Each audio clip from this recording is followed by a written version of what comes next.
तुम्ही का बोलत नाही आहात माझ्याशी? तुम्ही का उत्तर देत नाही आहात? मी अट घातली म्हणून प्रजेच्या संरक्षणासाठी मी माझा शाप मागे घ्यायला तयार झाले, पण तुम्ही सगळं विसरून जेजुरीत नाही येऊ शकत?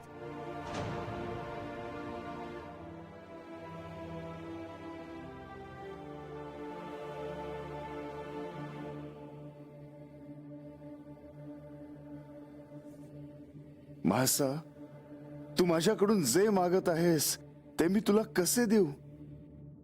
तू मला ह्या साऱ्यांना असेच सोडून देऊन जेजुरीत यायला सांगत आहेस?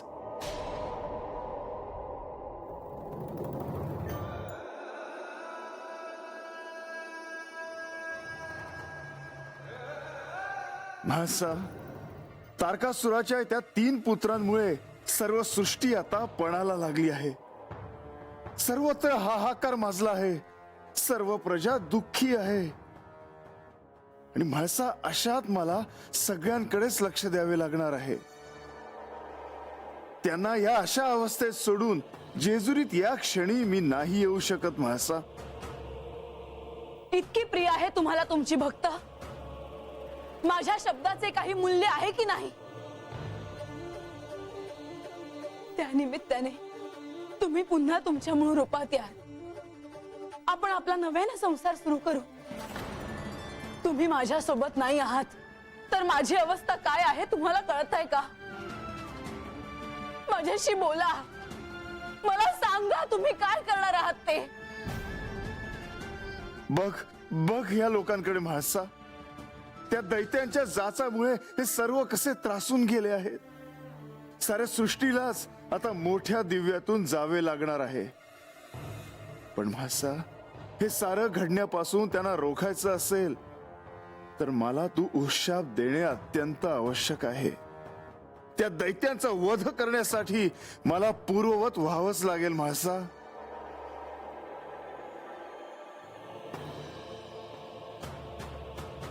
आणि तू उशाप दिला तरच हे सर्व साध्य होईल. तारकासुराच्या 3 पुत्रांनी जेव्हा कठोर तपश्चर्या केली तेव्हा त्यांना इच्छित वरदान देण्याशिवाय माझ्याकडे दुसरं काही गत्यंतरच नव्हतं. त्यानंतर ही अशी परिस्थिती निर्माण होईल हे आपल्या सर्वांनाच ठाऊक होते. पण यावेळी त्रिमूर्तींमध्ये साक्षात महादेव नाहीत. सगळे नियम बाजूला सारून त्या दैत्यांना वरदान द्यायलाच नको होते असे वाटू लागले आहे. ह्यात तुमचे काहीच चुकले नाही ब्रह्मदेव. दैत्यांकडे स्वतःचा उद्धार करून घेण्यासाठी एक संधी होती, परंतु त्यांनी ती संधी गमावली आहे. सगळीकडे सत्ता मिळवण्याच्या सुप्त हव्यासापोटी त्यांनी निसर्गाच्या नियमांविरुद्ध जाण्याचं ठरवलं. आता महादेव त्यांना त्याची शिक्षा दिल्याशिवाय राहणार नाहीत. सगळे जीव भयभीत झाले आहेत. आपण या संकटातून वाचू यावर त्यांचा विश्वास राहिलेला नाही. कारण श्री खंडेराय जेजुरीत नाहीत. आणि आता जर 3रा ग्रह प्रस्थापित झाला तर या पृथ्वीचे काय होईल हे सांगता येत नाही. हीच तर परीक्षेची वेळ असते. परमेश्वरावर ज्याची दृढ श्रद्धा आहे तोच ह्या संकटातून वाचेल. आता श्री महादेव त्या 3 ग्रहांचा विनाश कसा करतील हेच पाहायचे आहे. त्यासाठी हे 3ही ग्रह एका सरळ रेषेत यायला हवे.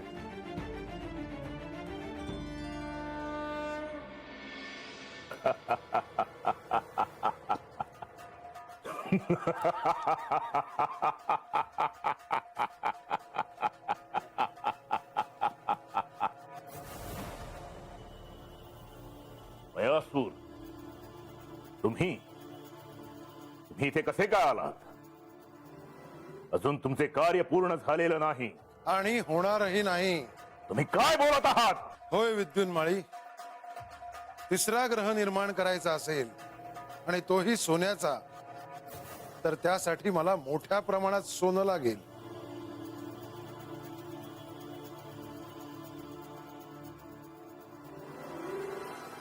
असं असेल तर साऱ्या सृष्टीतील ते सोनं जमा करा. जिथं सोनं असेल तिथला कण कण वापरा. सगळ्यात आधी जेजुरीवरून ते सोन्याचे कण जमा करा. सोन्याची जेजुरी म्हणतात ती काही खोटं नाही. तिथलं सोनं कधीच कमी होणार नाही. हवं तर ते सारं सोनं वापरा, पण तो ग्रह तात्काळ निर्माण करा. तसेच होईल. आता लवकरच मी तुझा सोन्याचा ग्रह देखील निर्माण करेन.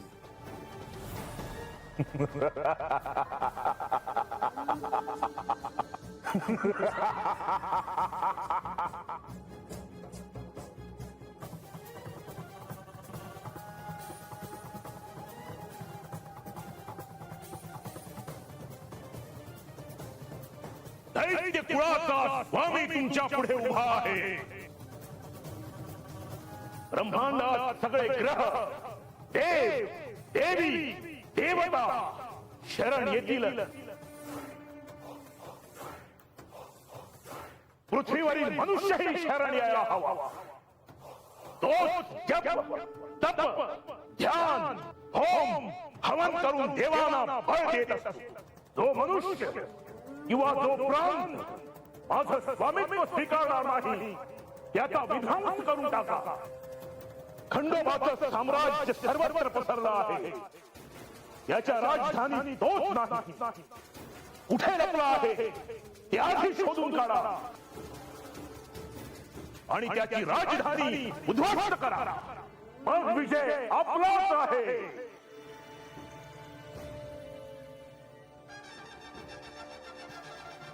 सगळ्या पृथ्वीवर दैत्यांचे साम्राज्य प्रस्थापित झालेलं मला पाहायचं आहे. इथे आपलेच नियम असतील आणि आपलेच कायदे. विजयी व्हा आणि त्रिपुरासुराचं साम्राज्य प्रस्थापित करा.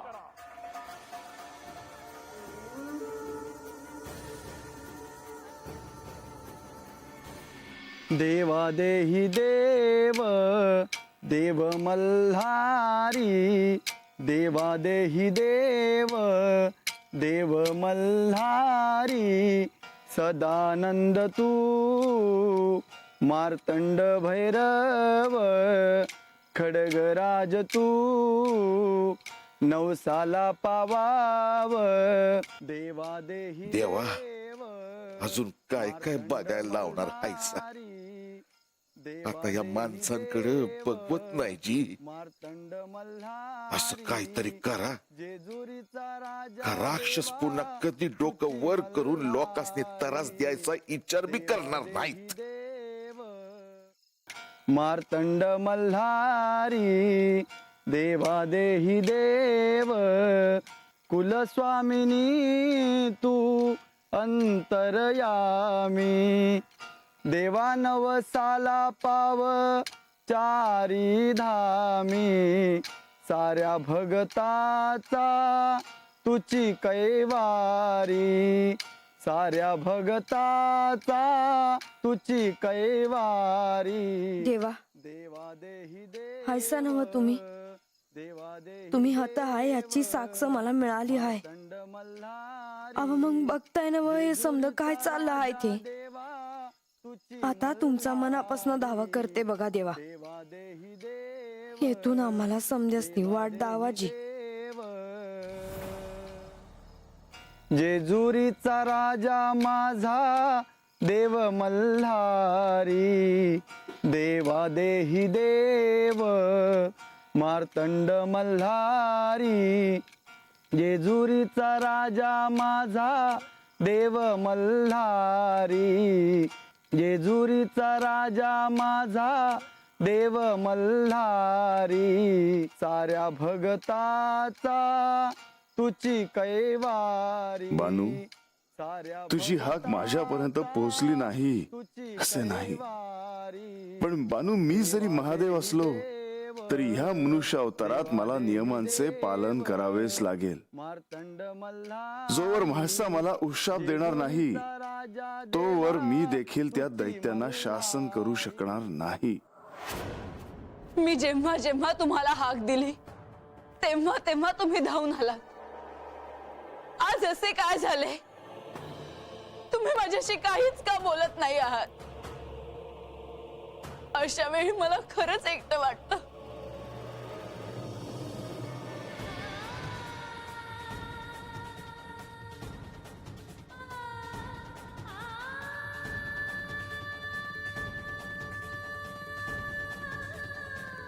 म्हाळसा, एक अशुभ वार्ता आहे.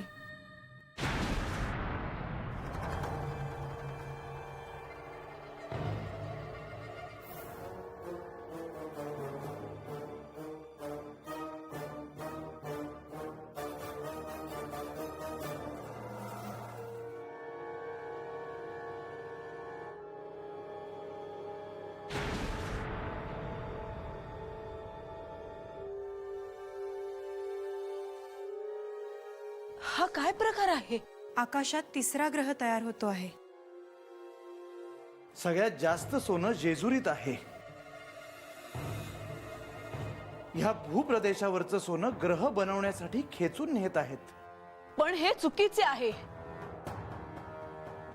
आपण बाहेर गेलो तर आपल्याला तो ग्रह तयार होत असताना दिसेल.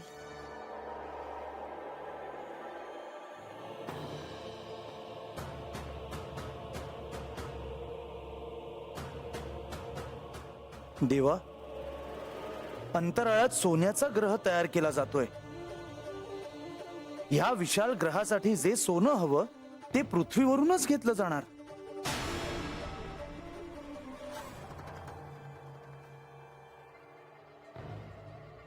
हो, जे अस्तित्वात आहे तेच एकत्र करून त्याचा ग्रह ते बांधणार आहेत. प्रधानजी, ते सोनं तयार नाही करू शकत. देवा, आता त्यांचे लक्ष जेजुरीवर असणार. जेजुरीत किती सोनं आहे ह्याची त्यांना कल्पना असेल. काही झालं तरी सोन्याची जेजुरी आहे.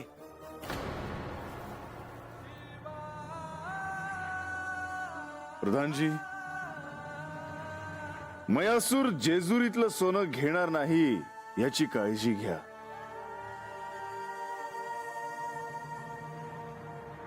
देवा, तुम्ही मूळ रूपात येण्याची आवश्यकता आहे. त्यासाठी मला माझा हा देह सुरक्षित ठेवून मूळ रूपात यावं लागेल. मग हे कार्य लवकर घडावे देवा. पण प्रधानजी, माझ्या या देहाचे संरक्षण कोण करेल? हे कार्य तुम्ही बानूवर सोपवावे.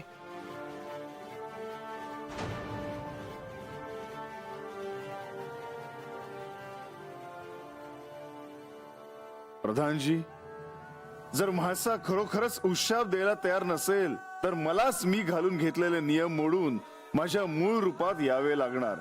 सूक्ष्म देहाने मी पुन्हा माझ्या मूळ रूपात येईन आणि मग मात्र त्या दैत्यांना माझ्या क्रोधाला सामोरं जावं लागेल. प्रधानजी, त्यासाठी मला बानूचे सहाय्य घ्यावे लागेल.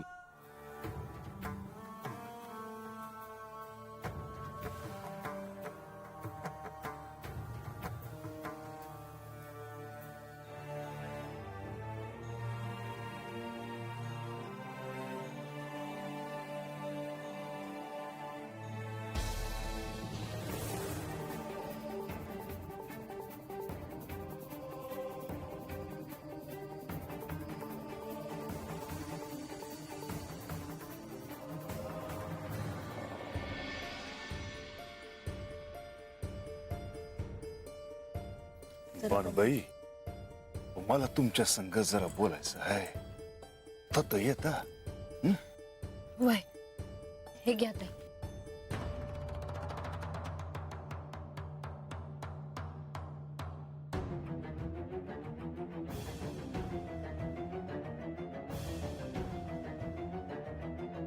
काय झालं र?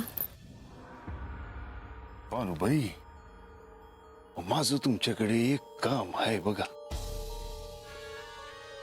काय रे म्हातार बाबा? अहो तर नाही सांगता येणार. घरला जाऊ. अरे पर हे बघा, तुम्ही घरला चला, मग समज सांगतो.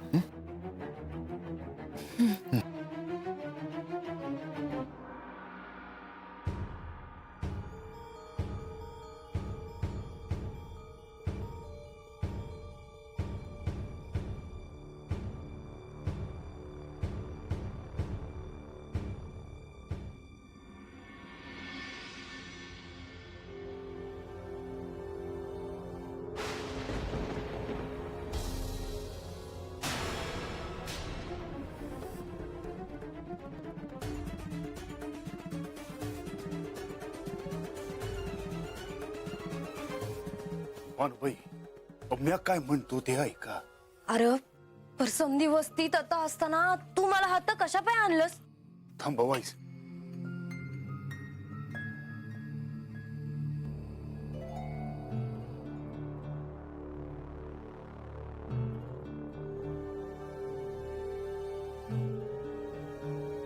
भानुबाई, म्या हात झोपतो. अरे पर कशाला? भानुबाई, एक ध्यानात ठेवा, म्या हात झोपलेलं असताना माझ्या अंगाला कोणी बी हात लावायचा नाही. जो पातूर म्या डोळे उघडत नाही, तो पातूर मला हात न हलवायचं नाही. अरे पर हे समज कशा पाय? अहो कळ तुम्हासनी.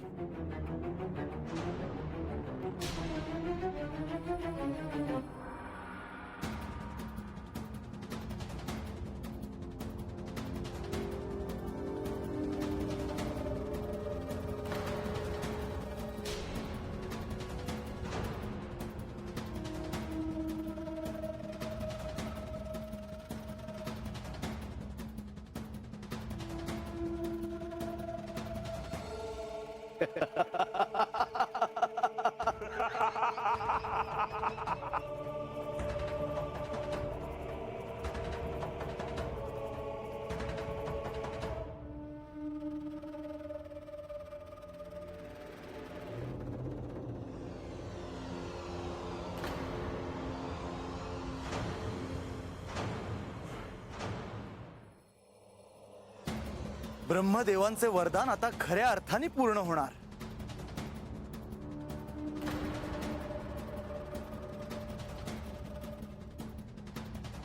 बघा देवी, आता हे दैत्य साऱ्या सृष्टीला वेठीस धरणार.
बंधो, हे संकट दूर करण्यासाठी मी यांना उशाप द्यायला तयार आहे.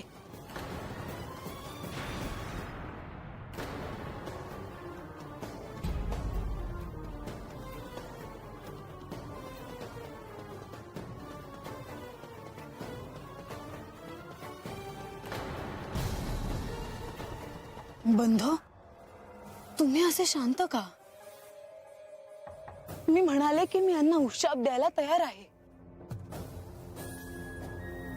परंतु देवी, आता तुम्ही उशाप दिला तरीही त्याचा काही उपयोग होणार नाही.